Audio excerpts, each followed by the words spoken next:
In a small village nestled among the green hills of northern India lived a woman named Meera. At 36, her face bore the traces of sorrow, and her eyes seemed to have forgotten the dreams of youth. Yet, amid a life filled with loss, her heart still beat fiercely for her two children, Anaya and Kabir. Though life had never been kind to her, Meera's quiet sacrifice and unconditional love remained the only light guiding her through a difficult journey. 10 years earlier, on a stormy night, Meera's life took a tragic turn. After a bitter quarrel about mounting debts and family burdens, her husband Rahav stormed out of the house in anger. That night, he never returned. Some villagers said he had boarded a train to the city to escape, while others whispered he ended his life by the riverbank. No one knew the truth.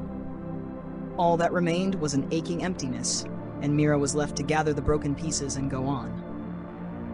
Since the day her husband vanished, Meera had shouldered both the role of father and mother.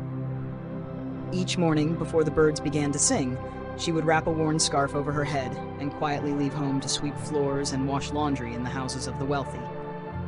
Her hands grew rough, her back constantly ached, yet her earnings were barely enough for a little rice and lentils.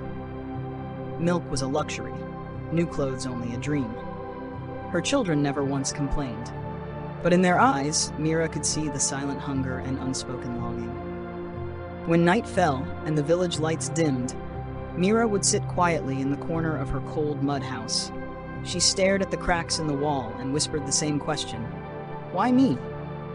Tears fell unnoticed in the silence, yet gossip echoed across the village. People called her a woman of misfortune, someone who carried darkness into her home. Those whispers became shadows that clung to her until she slowly began to believe them. Her pain was not only poverty, but also the crushing weight of society's judgment.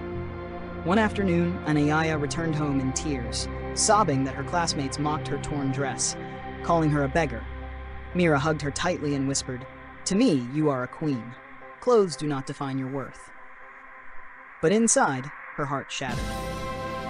That night, Kabir shyly handed her a drawing of a small family under the bright sun. At the center stood a woman with large hands, smiling widely. Beneath it, in crooked letters, he had written, "My superhero, Ma." From the moment she realized she was her children's strength, Meera stopped weeping and chose change. She took on extra work, mending clothes, stitching blouses, learning embroidery late at night. Her fingers bled, but her will never broke. With her first small savings, she bought Anaya a simple blue dress and gave Kabir an old sketchbook. The sparkle in their eyes was her greatest reward. That small joy gave Meera renewed faith and determination to carry on. One day, while collecting wages at a teacher's home, Meera met Mrs. Duza, a kind-hearted woman who supported poor women in starting small businesses. She encouraged Meera to try selling the traditional pickles she often made. At first, Meera hesitated, but soon decided to try. Her jars of spicy, flavorful pickles, as bold as her own resilience, quickly became popular. Week after week, orders grew, and her income improved. With it, she repaired her leaking roof, bought notebooks for her children, and filled her once silent home with laughter and joy. Life does not always unfold as we wish. It can wound us, test us quietly when no one is watching.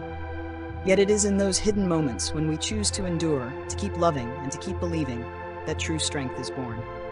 Meera wore no armor and carried no sword. She held her family together with nothing but her worn hands, her courage, and her unwavering love.